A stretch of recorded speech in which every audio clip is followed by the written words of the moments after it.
Hey guys, welcome to the LEGO Inspiration Series, a show where we spotlight MOCs from the community and talk about what's really cool about them. We'll offer any kind of building tips and advice that we can, and we'll also just sort of talk about any kind of common themes, elements, designs, and all sorts of different ideas and things that are used in the MOCs that we talk about. And hopefully, we can inspire you to improve your building, and as a result, get some sweet ideas for some future MOCs that you yourself might make. Today we're going to be covering some Lord of the Rings themed MOCs. And while we're at it, we'll briefly discuss various ways that the MOCs have been framed, putting some kind of border around the edge of the MOC, but more on that later in the episode. So let's get started.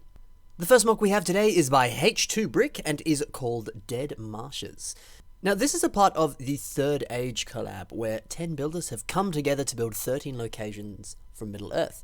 It's a really cool idea, this kind of sort of tour through different cities and places around Middle-earth and stuff like that. I think it's a really neat idea. It's sort of this cool series that kind of takes you on a journey, through each build that you see, and I think it's a really solid, clever concept. I'll be sure to post a link in the description, by the way, to this specific collab, so be sure to check out those builds and all the builds that are featured in this episode, because not only are the people that we see today fantastic builders, but everyone involved in that collab has made some really impressive stuff, so be sure to check those out. Actually, speaking of collabs, that too is just a really cool concept, just grabbing some of your friends and, building in the same thing, building the same kind of concept or idea, that sort of thing, and just, collaborating together. It's a really beautiful sense of community, so good job, guys. Anyway, let's discuss the build itself. So, the build is a recreation from the scene in the movie where Frodo, Sam, and Gollum hide from the fell beast and its rider in the marshes. I think there's some really beautiful texturing that's going on here. It's really effectively managed to recreate the kind of messy, mossy, gross kind of texture of a swamp. And we see some really brilliant mixes of like these trans green tiles and studs, and it really sort of mimics that kind of damp, wet floor technique, and it's really well done. It also uses a lot of curved slopes, which continue this sort of kind of slimy, kind of swamp-like texture. It's really nice. So it's awesome to see some very nicely done kind of texture blending here on this MOC. It's also really nice to note how effective the repeated stems in this MOC are.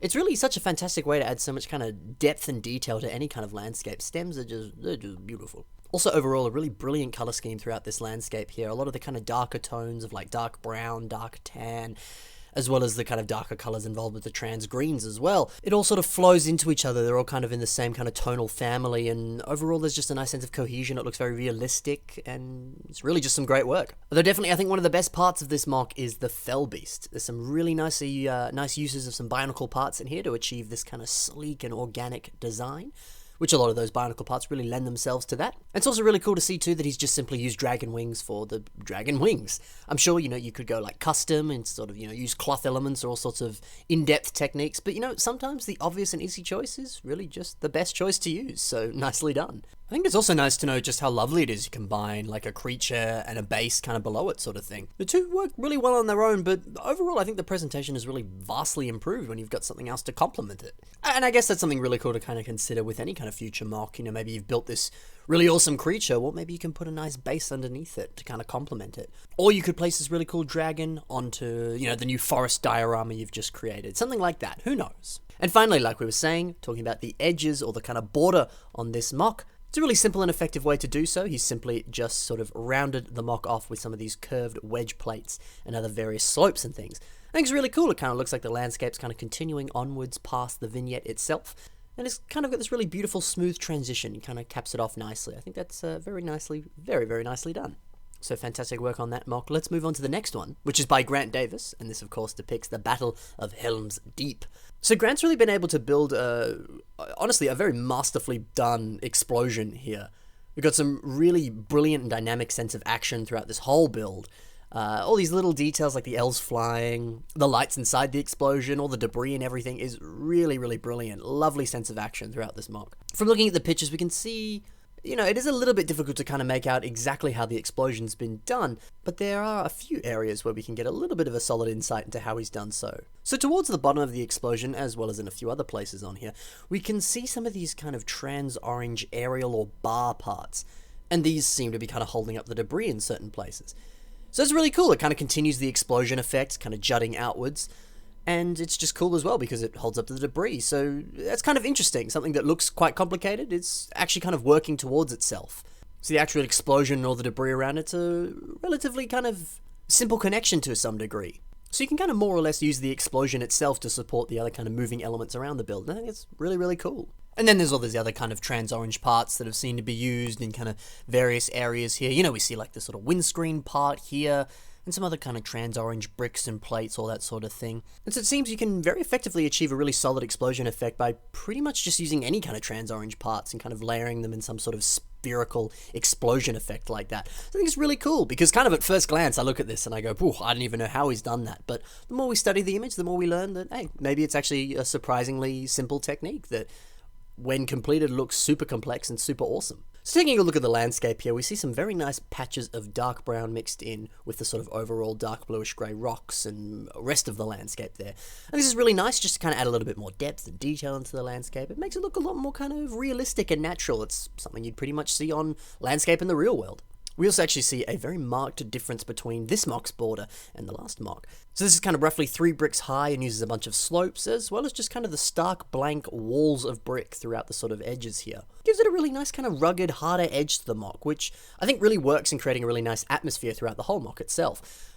You know, the kind of dull colours, the rugged edges, the explosion itself, everything kind of works in unison together here to kind of give this really kind of gritty battle kind of atmosphere throughout the MOC. I think that's really, really clever. What a great idea to use the colours and shape and textures of the landscape to convey atmosphere throughout the whole thing.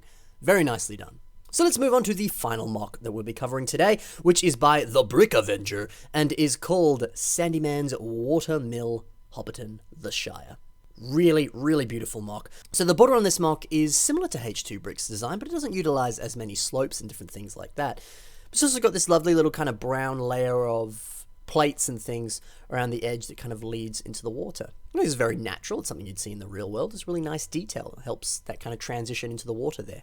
It's also cool to see him simply just laying down a bunch of transclear plates like that. It works very well to create a really solid water texture.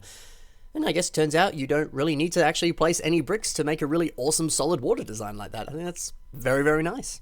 There's also a fantastic brick wall kind of texture design throughout this MOC. Uses a whole bunch of dark bluish grey, light bluish grey, and even some sand green plates in there. And, you know, in the real world, on sort of old stone walls like this, there are those sort of different colours to the rocks in them, as well as you'd see like little bits of moss and stuff in there, which is of course what the sand green represents. So I think it's kind of a nice eye for detail there, and I think that's a really smart thing to do in future when building any kind of MOC, is to, you know, take a look at the real world. What kind of details and little extra things in there can you apply to your MOC? Because really it's the devil's in the details. Adding in those little realistic things like that really makes a MOC pop. Also in this wall we can see he's added a few tiles. So tiles have this very slightly different kind of ridge edge to them, and when you compare it to a plate, it's slightly different. So when you place them together like this onto the wall, it actually kind of creates a sort of slightly different effect, a nice kind of brick effect to it. So it's really interesting combining tiles and plates there onto a wall itself. Helps create a very realistic, detailed stone wall. Very cool to see. Again, we were talking about atmosphere before. Some lovely uses of colours here. The kind of bright colour of the green bricks and plates and things like that throughout this MOC, as well as the little smile on the Hobbit's face, the tan on the walls, everything like that, gives this lovely peaceful atmosphere throughout the MOC, which is very key to Hobbiton in my opinion. And then you add this beautiful contrasting blue in the door here. It really, really pops. It's a lovely little accent colour there. So I think that's a very nice detail and really helps everything to just kind of have a nice, beautiful flair to the MOC. It's very nice to see. Of course, there's a lot more I could talk about on these MOCs, but I think that's all we've got time for today. So really cool to see some absolutely awesomely designed Lord of the Rings MOCs from some very talented builders.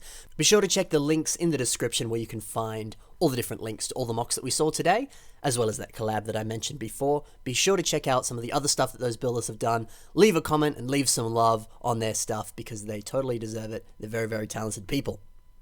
That's all we got time for in today's episode, guys. Be sure to tune in next week for another episode of the LEGO Inspiration series, where we'll be covering another topic that is LEGO themed. If you have something that you want to see, be sure to leave a suggestion in the comments. If you want to submit any of your MOCs, you can do so through the following email, which will also be available in the description as well. Happy building, guys. See you in the next episode. Bye for now.